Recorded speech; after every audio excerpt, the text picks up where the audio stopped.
Going on, peoples? Welcome to another episode of A Day in the Life. I'm your boy, Bonnet Man Beige. And it's your boy, Skelz. And today we have a special guest. You know, we're always going to bring more people to you. One of my good friends from a long time ago decided to join us. So without further ado, just want to introduce you to my friend, Skyla Jude. How you doing, Skyla? I'm doing well. I cannot complain. My life is pretty normal as it could be right now. So okay. I'm good. Okay, that's what's up, man. And I know you said that you're a behavioral specialist, right? Correct. Right. So let's start with that. What is a behavior specialist? Because I sure as hell don't know what that is. So I'm pretty sure a lot of people out there don't know. So can you explain your job a little bit more? Absolutely. So I'm a behavior specialist at a middle school. So what I basically do is I do everything that involves culture. So I come up with fun activities for kids to do. I come up when kids are doing things in their classroom, I push in and I support kids in the classroom. If it's really crazy, I have to take them out the classroom and kind of figure out what was going on. Because both kids and adults, every behavior is them trying to express something that they need.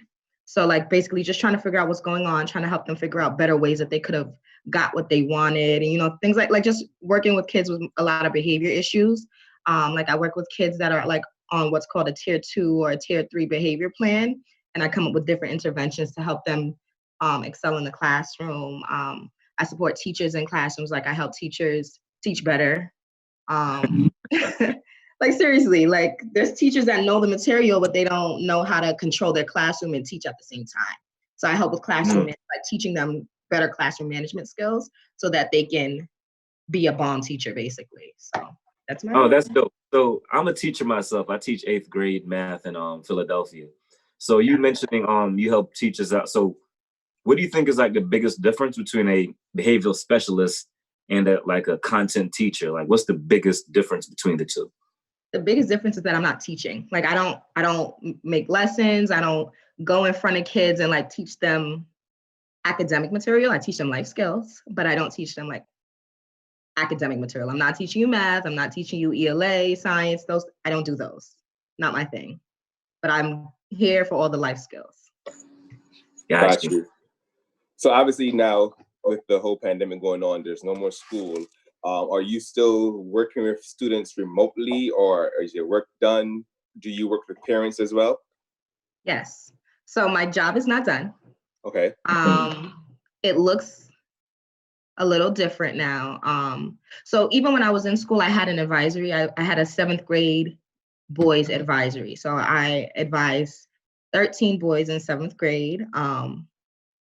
And I still meet with them 2 times a day, in the morning at 9 and in the afternoon at 2:30, just to see how the day was going, just to I do a lot of mindfulness stuff with them, just because I know that this is a lot going on and they really, really like it. They liked it when we were in school, so I try to up it now. And then in between those times, so I just interviewed for another role at my school, which is the Dean of School Culture, and got it. So they had me doing a lot of readiness stuff for the next school year. Thank you. They have me doing a lot of readiness stuff for the next school year, and I'm still doing a lot of the support, to support teachers in the classroom. So I go in and I'm giving teachers feedback while they're teaching, sending them text messages and little private messages on Zoom, this is what you did, let's try this for the next time you do it. And just to help them get better, because they just announced maybe 10 minutes ago that schools are going to be closed in New York City for the rest of the academic school year. So we want the experience for the kids to still be the same, because a lot of these kids are going to just automatically go to the next grade. And we don't want it to be where they have huge gaps when they get into 8th grade, because they're still going to have to take state tests. A lot of them my school is going to offer 2 regents to 8th graders. In New York, we do regents. So in order to graduate high school, you have to take a certain amount of tests. But my school offers it in 8th grade, so they're still going to have to do all of those things. So I want to make sure that the teachers are equipped with the right things in order to make sure classes are going well, students are still learning. And I also support the special services person, with making sure kids with IEPs are getting all of the things that they need. And it's really hard because we can't be with the kids and do all the things we're used to doing to like make sure that our kids that need a little extra love is getting the things that they need. So we just got to get really, really creative right now. Got you. And you just mentioned you kind of miss being there and being with the kids and whatnot. So in your opinion, do you think this is like a nice step back, or would you rather being with the kids right now? I'd much rather be with the kids. They're trying it. They're trying it. They know that like I can't like, don't play with me. Like, rough them up a little bit. Everybody know that's what I'm known for, roughing up the kids. But they know that I can't do that right now. So like they try it. But like, like I'm from Caribbean. Like my mom used to give me a look and I knew to cut it out. So it's still there a little bit, but like some of them are still trying it because their parents aren't home. So it's like nobody could tell me nothing. But I definitely miss being with them. Like just because like in the morning, I still had that advisory time in the morning. We'd be talking about everything, music, sports, like everything. And I feel like it's a little bit awkward. Like some of them I have their phone numbers, but I don't feel comfortable calling a 12, 13-year-old little boy. Like that's not okay. So I can't have those same conversations that I used to have with them. And like a lot of them, like they're growing up, they're liking girls. They would ask me, "It's Jude, what do you think I should do to get this girl's attention?" Like stuff like that. And I don't like their parents are there, so they don't want to ask those questions anymore. You know what I'm saying? So like I just miss the genuine connection with my kids. That's dope. I'm glad you mentioned parents. To piggyback on that, what is your relationship like with parents? Are they more like thank you, or are they more like 50-50? Like how does that work? I have a good relationship with like, that's another part of my role, like the parent communication. I have a good relationship with like at least 95% of the parents in my school. Dope. I have like 330 kids in my school. Like all the parents love me. Just because I keep it real with them. They be trying to get me to parent their kid, and I'd be like, listen up, I'm not a parent myself, so you're not about to get me to be the parent of your child. This is what my mom would do with me, so you can try that. Like, but like they like that I keep it real with them. They like that I keep it real with their kids. A lot of them have been blowing up my phone because like this is hard. Like logging in, then Zoom created this whole password thing the other day after the Zoom. Like it's hard for the parents. It's hard for the kids. It's hard for the teachers. So like parents have been blowing up my phone. This one parent sent me $75 on Cash App and said, "I'm sorry for harassing you all this time. Get some wine and relax." I was like, thank you. Keep calling me. Please keep calling me. Oh man, that's awesome. I wish I had those parents. Right. But you did mention you're in New York. Like what's the atmosphere like in New York right now? So I actually left New York maybe 2 weeks ago. Just because like I was personally afraid to go to the grocery store, and like a lot of my kids' families were getting impacted by the coronavirus, and it was becoming too much for me. Like mentally, I did not feel safe. Like physically, I didn't feel safe. So I was just like, I have two older sisters. They live in Virginia.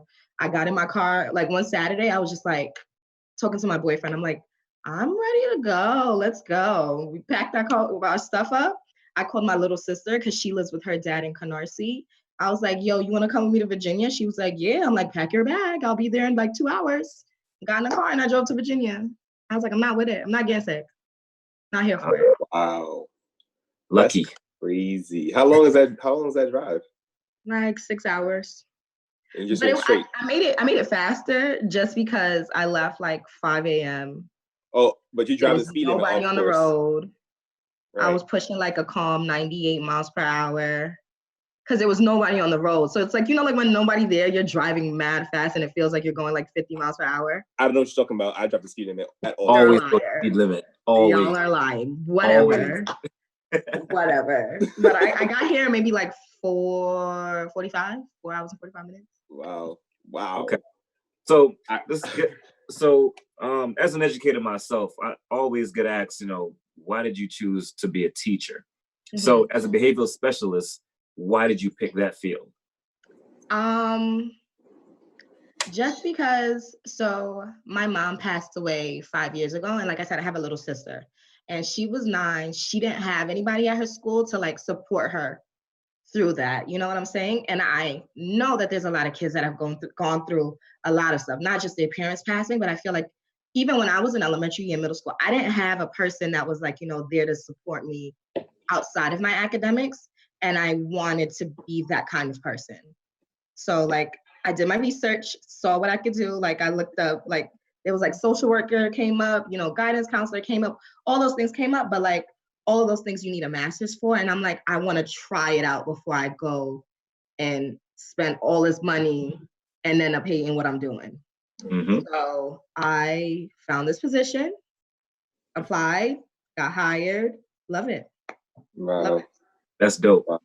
And I'm sure I speak for Skelz and everybody on our team, and I say condolences on your mom passing. I know that can't be a big, an easy thing. But just finishing up with this pandemic, and obviously now you're on Zoom and stuff. What would you say this situation is teaching you as somebody in your position, if anything? Teaching me that educators don't get paid enough. Hello. Say it again. I don't think we heard you. We do not get paid enough for all of the things that we do. Like we were asked to create a school in 2 weeks. That's crazy. And like create a school that works in 2 weeks. And we've been killing it. So we don't get paid enough for all that we do. Parents realize we don't get paid enough. And it just it taught me to be grateful because there's a lot of people out here that don't have a job right now and can't work from home and like can't afford to pay for certain things. I feel like I'm living life great right now. Like every day I'm throwing stuff on the grill, making margaritas, living my best life right now. You know what I'm saying? But everybody isn't afforded that. Huh? It's because you're in Virginia. Exactly. I'm saying like everybody's not afforded the same opportunities that I'm getting. So like it's really teaching me that I really need to be grateful for the things that I don't have, that I do have, and not focus on the things that I don't have because I have everything that I may need to be successful right now. That's dope. And same, my wife and I were both teachers. So she's up every morning, 10 o'clock on Zoom. I'm on at 11 and we pretty much do it every day, Monday through Friday. So the schedule's a bit different. I get to sleep in kind of, sort of, but nothing really stopped for the most part. Mm-hmm. We should get you and your wife on a Zoom call and interview you guys.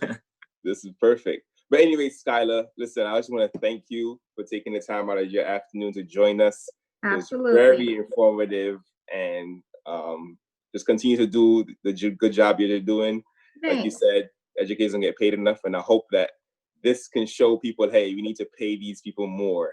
Absolutely. Because I feel like you guys have such a huge impact on development of kids, and that could go a very, very long way. Mm-hmm. So on behalf of me, myself, Bonnet Man Beige, my Skelz, man, thank you.